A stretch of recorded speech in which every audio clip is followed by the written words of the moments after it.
Comrades and friends, how are you?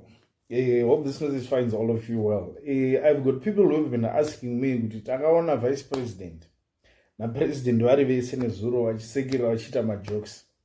Ndikati yes, it's very true zvamakaona ndizvozvo, but zviri zvekuwirirana. What I just know is pane umwe anoda umwe kudarika umwe. What am I trying to say? We've got people who are saying no to 2030, people like Vanana Gomwe. Politburo meeting yanezuro Vana Gomwe wakadzingwa and many other people. Chavadzingirwa chaicho nawo yekuramba 2030 vachitaura kuti no, it's time General Chiwenga leads the party. President Mnangagwa watungamirira for the past 8 years. Hatisi kuda hedu kutaura kuti chine musoro chaicho chavaita hapana. We need to respect him. Tongosiya yakadaro. But vanhu vanomira na vice president nhasi vakupersecutwa.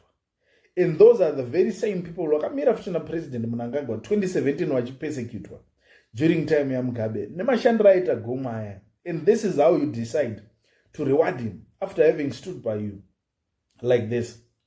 Then chibhururu chakadaro waindichiti inini handichidi chekuti unorwisa munhu ari kusapota best friend yako inopusha mainterest ako yakatomira newe zvekudaro zvotongadei wakafa, but akatraya zvese zvaakaita kuti urarame. And nhasi unoona kuti utonga because of iye wobva wasapota vanhu vakaita sana Masimirembwa, Mavetera, Garwe, vanhu vanoataka vice president Chiwenga day in day out vachitaura kuti haasi kuzofa akatonga nyika inoi, making funny presentations in front of the people, trying to ridicule the vice president with all that he did for this country.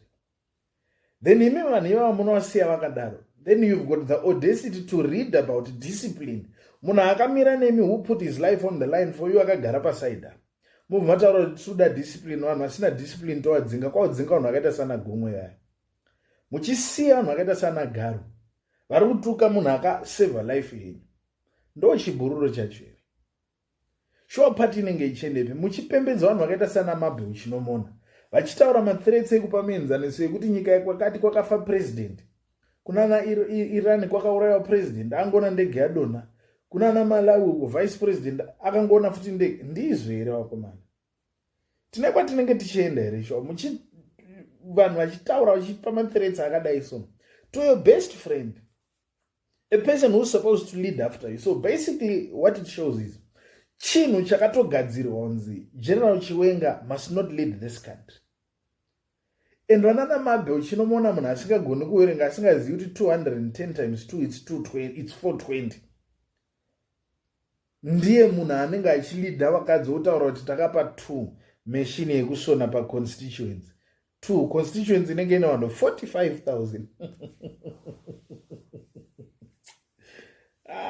Omana Zimbabwe yakafira benzo. So this just goes on to show kuti president vanhu pavanozotaura kuti chinhu chenyu chadhakwa papa. These are the things that those people will be talking about. Ndo zvatinenge tichitaura ndizvozvo. Pane pachinzi 31 macho vanhu vari kupinda mustreet vachitaura kuti munguru imbozororai. It's because of such things.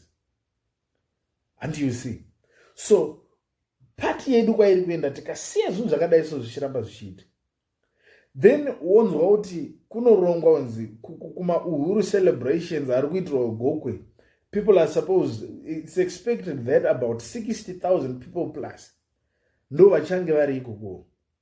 People are going to come from all provinces. Asi muzvipatara hamuna mapiritsi. We've got money to waste. Marodhi izvizvi amakomba manzwa magalis kudai so. No one is talking about that. Murita politburo muchirwisa ana Gomwe, but nawe magetsi ya kuti nyika haina magetsi hamusitaura nezvazvo. Kuti vanhu havana mabasa, vanhu havana pekutangira, you're not even worried about that. Musangano, it's all about kungodzinga vanhu, kudzinga nhasi tadzinga nhengi, nhasi tadzinga nhengi. That's what people are saying. That's why people are saying we are tired of these things. You need to rest. And hamungavashori. Because mamuza akuitwa musangano aya, people are sick and tired of it. In all honesty, chinhu ichi matadza uchifambisa mukuru. Kuzorora rinenge riri dead at this point.